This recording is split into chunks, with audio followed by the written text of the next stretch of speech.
Hello everyone, welcome to the coding Gyaan channel. आज के इस लेक्चर में हम स्ट्रिंग के बारे में बात करेंगे। बहुत ही डेप्थ से हर चीज को कवर करेंगे। तो चलिए आज का हमारा सेशन बिना देरी के शुरू करते हैं। स्ट्रिंग का अपने कोड में यूज करने के लिए सबसे पहले उसकी हेडर फाइल को इंक्लूड करना होता है। तो यहाँ पे हम उसके हेडर फाइल को इंक्लूड करेंगे, हैज इंक्लूड स्ट्रिंग। अब स्ट्रिंग से रिलेटेड सारी फंक्शनैलिटी को इस कोड में यूज कर सकते हैं। तो मान लीजिए हमें एक स्ट्रिंग क्रिएट करना है, तो इसके लिए हम यहाँ पे सिंपली एक स्ट्रिंग लिखेंगे।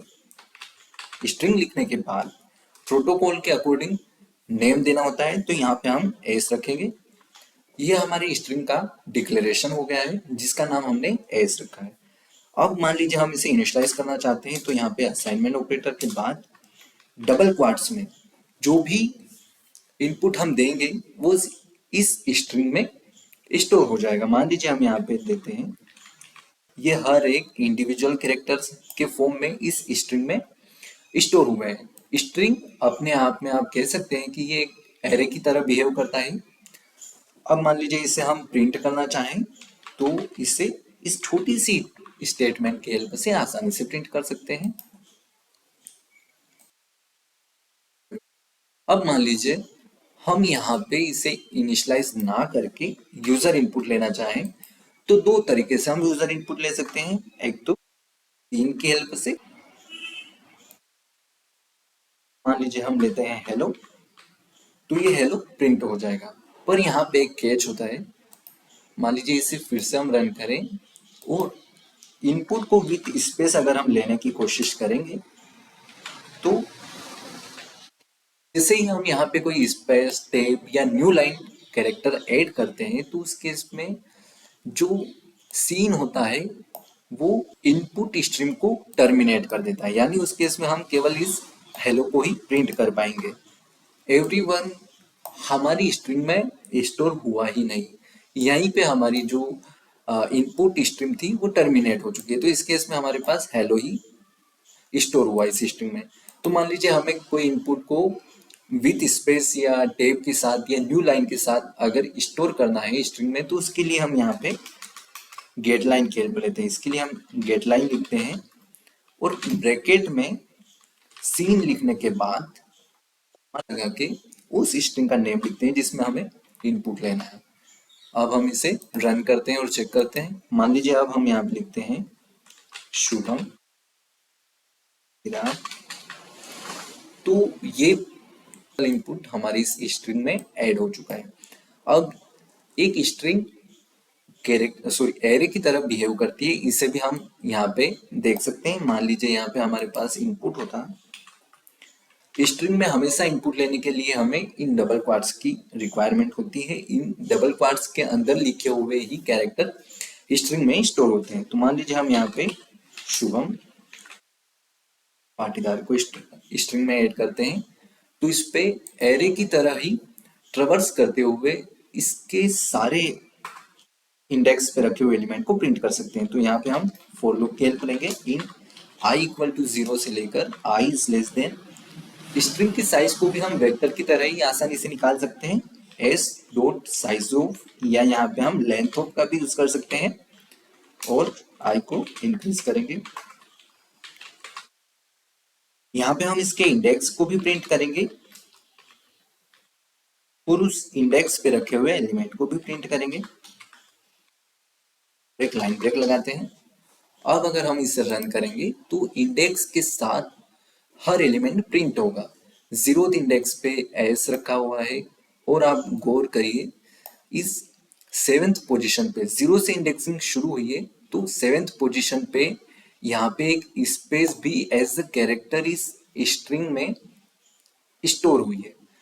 तो कैरेक्टर यहाँ पे मान लीजिए हम दो स्पेसेस लगाते, दो से ज्यादा स्पेस लगाते, तो वो भी एज अ कैरेक्टर इसमें स्टोर होती। बिल्कुल एस डॉट साइज ऑफ की जगह हम इसके लास्ट कैरेक्टर तक एलिमेंट्स को s of i is not equal to 0, इसकी हेल्प से भी लास्ट इंडेक्स तक रखे हुए सभी एलिमेंट को हम प्रिंट कर सकते हैं।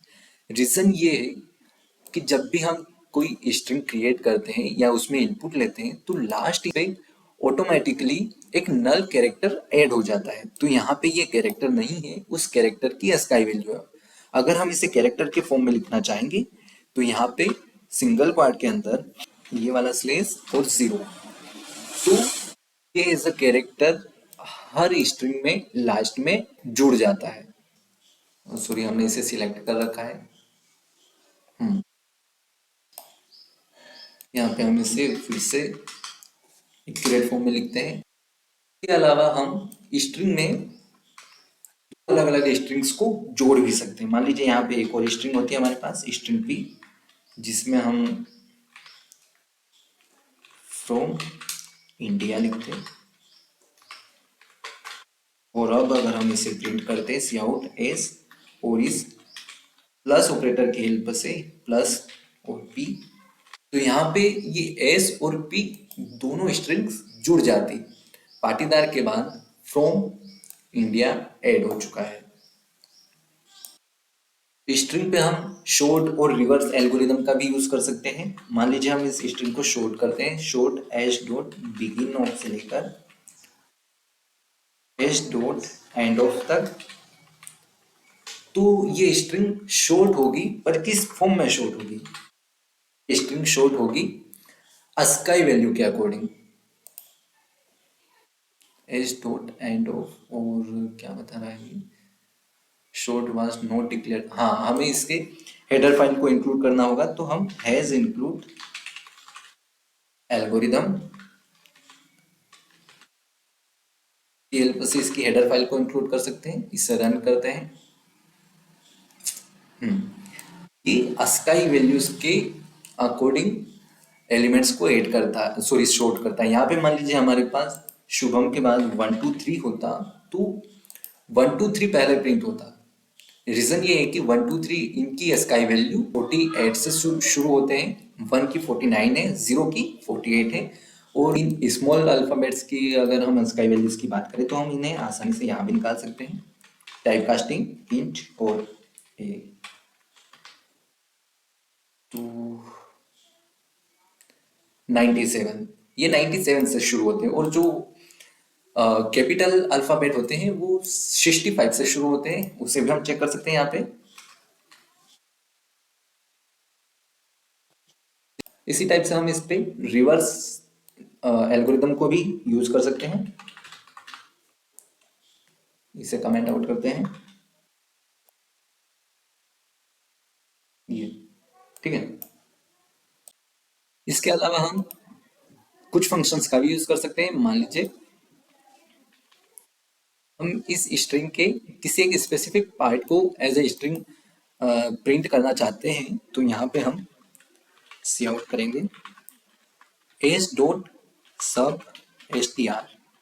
इस फंक्शन की हेल्प से हम किसी स्पेसिफिक पार्ट को भी प्रिंट कर सकते हैं या यूज कर सकते हैं। मान लीजिए हमें इस केस में 8th इंडेक्स पे रखे हुए एलिमेंट से आगे के 3 एलिमेंट को प्रिंट करना है। यानी जो इसमें फर्स्ट जो पैरामीटर होता है इंडेक्स को बताता है कि आपको किस इंडेक्स से एलिमेंट्स को प्रिंट करना है, और सेकेंड जो पैरामीटर होता है कोमा के बाद वो बताता है कि कितनी लेंथ तक इन एलिमेंट्स को प्रिंट करना है। मान लीजिए हम 3 लेंथ तक एलिमेंट को प्रिंट करते हैं। अब इसे रन करते हैं, यहाँ भी कमेंट करते हैं इसे 1 2 3, ठीक है। तो जो आगे वाला जो पैरामीटर होता है वो उस इंडेक्स को बताता है कि जिस इंडेक्स से हमें एलिमेंट को प्रिंट करना है, और पीछे वाला जो पैरामीटर होता है वो बताता है कि किस लेंथ तक, कितनी लेंथ तक एलिमेंट्स को प्रिंट करना है। इसके अलावा हम किसी स्ट्रिंग में स्ट्रिंग के किसी पार्ट को हम फाइंड भी कर सकते हैं। मान लीजिए हमें इस पाटीदार वर्ड का स्टार्टिंग लोकेशन हमें फाइंड करना है, तो इसके लिए हम आसानी से एक आर वेरिएबल में जो पाटीदार वर्ड है इसके पीक लोकेशन हम एक्सेस कर सकते हैं। इसके लिए हम यहाँ पे एस डॉट फाइंड ब्रैकेट में यहाँ पे हम लिख देंगे पाटीदार, तो हमें की जो फर्स्ट लोकेशन है वो पता चल जाएगी। हमने आर को प्रिंट नहीं किया है, सेव आउट करेंगे आर को, एक लाइन ब्रेक लगा देते हैं, ठीक है। 12 मिल रहा है, 0 1 2 3 4 5 6 7 8 9 10 11 और 12, ठीक है। तो इस टाइप से हम अ, किसी वर्ड की स्टार्टिंग लोकेशन को भी एक्सेस कर सकते हैं। इरेज फंक्शन भी होता है हमारे पास। मान लीजिए हम इरेज करना चाहते हैं किसी पार्ट को, तो उसमें हम हैश डॉट इरेज, और सेम फर्स्ट जो पैरामीटर होगा वो उस इंडेक्स को शो करेगा। मान लीजिए हम पाटीदार को इरेज करना चाहते हैं तो इसका इंडेक्स है 12, और कितनी लेंथ तक के एलिमेंट को इरेज करना चाहते हैं तो इसके लिए हम 3 4 5 6 7 लेंथ तक के 12th इंडेक्स से लेकर 7 लेंथ तक के एलिमेंट को हम इरेज करना चाहते हैं। तो अब इसे स्ट्रिंग को प्रिंट करेंगे इरेज करने के बाद। तो शुभम 1 2 3 हमें आउटपुट में मिला है। इसके साथ ही स्ट्रिंग का कॉन्सेप्ट भी स्ट्रिंग के साथ जुड़ा होता है। मान लीजिए यहाँ पे हमारे पास पाटीदार ना होके कोई फ्लोट नंबर होता है 177.7, तो अगर इसे हम अभी के लिए मान लीजिए स्ट्रिंग के फॉर्म में ना देखते हुए इंडिविजुअली देखें हम, तो ये एक स्ट्रिंग है, ये इंट है और ये फ्लोट है।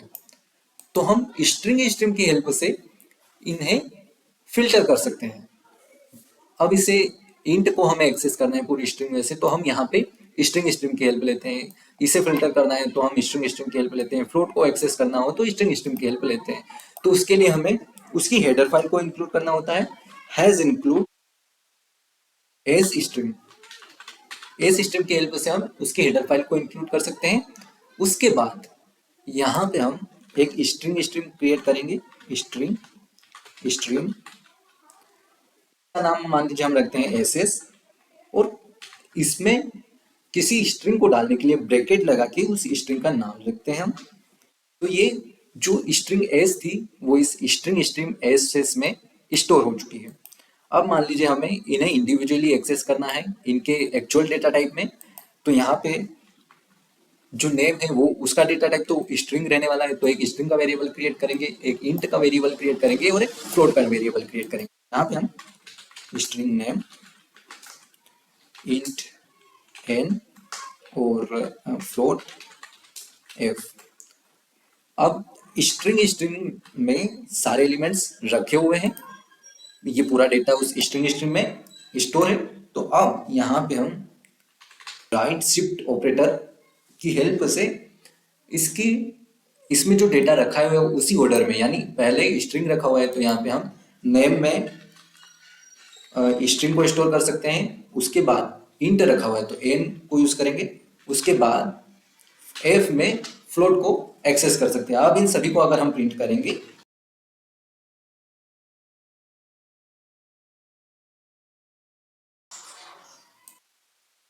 तो हमारा आउटपुट आ चुका है। ये 1 2 3 ये सभी यहां से मिल रहे हैं हमें, तो इसे कमेंट आउट कर देते हैं, इसे भी कमेंट कर देते हैं। ये सभी इनके एक्चुअल डेटा फॉर्म में है। इसे हम चेक भी कर सकते हैं। मान लीजिए हम सी आउट कराते टाइम इस इंट में किसी वैल्यू को ऐड करेंगे तो जाएगी। यहाँ पे मान लीजिए 1 को ऐड करते हैं तो नेम के बाद 127 और 178.7 हमें आउटपुट में मिला है। ये होता है स्ट्रिंग का कॉन्सेप्ट। इसे हम अभी यूज नहीं करेंगे, ये एडवांस लेवल पे यूज होता है। इस लेक्चर में हमने स्ट्रिंग से रिलेटेड जो मेजर कॉन्सेप्ट होते हैं जिन्हें हम यूज करेंगे फ्रिक्वेंटली उन्हें कवर कर लिया है। आगे के लेक्चर्स में हम इनकी रिक्वायरमेंट के अकॉर्डिंग बाकी की जो इसकी फंक्शनलिटी है उसे भी कवर करते जाएंगे।